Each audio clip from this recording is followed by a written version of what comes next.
আজকের ইফতার টেবিলে সেমাইয়ের এই আইটেমটা ছিল। এই আইটেমটা আমি আমার ফুফুর কাছ থেকে শিখেছিলাম।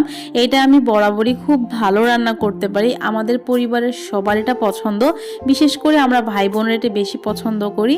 তো ভাবলাম যে আজকে আপনাদের সাথে এইটার রেসিপি শেয়ার করি। বেসিক্যালি আমার ফুফুর রান্না অনেক বেশি মজা হয়। ফুফুর হাতের প্রত্যেকটা খাবারই অনেক সুস্বাদু হয়। সো ফুফুর থেকে এটা আমার শেখা, যাই হোক। সো আমি ফার্স্টে হচ্ছে এখানে একটু ঘি দিয়ে, এটা কিন্তু তেল দিয়েও ভাজা করা যায়, বাট আমি এখানে ঘি দিচ্ছি বিকজ অফ ঘিয়ের স্মেলটা আমার অনেক ভালো লাগে। তারপরে লং এলাচি যেগুলো আছে সবগুলো ঘিয়ের মধ্যে ছেড়ে নাড়াচাড়া করতে হবে।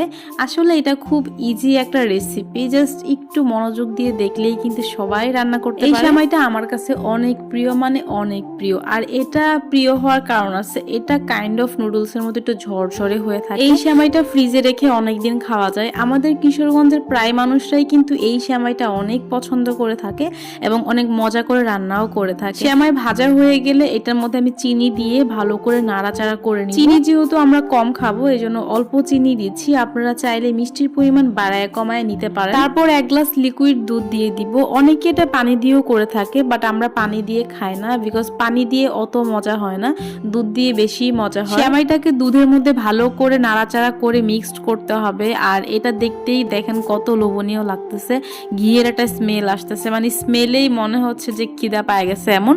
ও আমি আর একটা কাজ করি, লং এলাচগুলা যেগুলো দেই না, আমি মিডলে হচ্ছে এগুলো উঠায় ফেলে দিই। আসলে এটা আমি করি, এটা অন্যরা করে কিনা জানি না, বাট আমার কাছে লং এলাচ এগুলো আমার মুখের মধ্যে যাবে, এটা পছন্দ না, দ্যাটস আমি ফেলে দিই।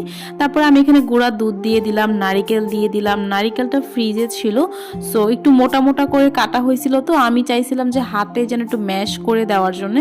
অল্প একটু লবণ ইউজ করছি, লবণটা হচ্ছে আপনাদের স্বাদ মতো, চাইলে দিতেও পারেন নাও দিতে পারেন। নারিকেল দেওয়ার পরে এটাকে ভালোভাবে নাড়াচাড়া করতে হবে। আসলে এই পর্যায়ে মোটামুটি হয়ে গেছে, আর একটু হলেই হয়ে যাবে। আমি আবারও একটু গুঁড়া দুধ দিছি, আমার কাছে মনে হচ্ছে কম হয়ে গেছে।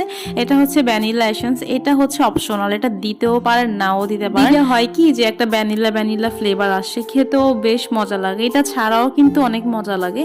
সো এটা আমার হাতের কাছে ছিল, বাসায় ছিল, দ্যাটস ওয়াই দিছি, না থাকলে কিন্তু আমি দিতাম না। ফাইনালি একটা ট্রের মধ্যে অল্প একটু নিয়ে নিব, নিয়ে আমি একটা কেকের শেপ দিয়ে ফ্রিজে রাখবো, যেটা আমি ইফতারির টেবিলে রাখবো। আর বাকিটাও আমি ইফতারি টেবিলে রাখবো, কিন্তু এখানে আমি আপনাদেরকে দুই সিস্টেম করে দেখাচ্ছি। আসলে এটাকে না এরকম কেকের আকারে করে পিস পিস করে খেলে ভীষণ মজা লাগে। এই যে একটা হচ্ছে আমি বাটিতে রাখছি, আর একটাকে আমি এরকম কেকের আকারের মতো করছি, আর উপরে আমি একটু কাজু বাদাম, পাস্তা বাদাম যেগুলো ছিল এগুলো ছিটাই দিছি। আর বিশ্বাস করবেন না, মানে এত মজা হয়েছে, মানে এটা খেতে যে কি মজা, আপনারা বাসায় যদি একবার ট্রাই করে দেখেন তাহলে মানে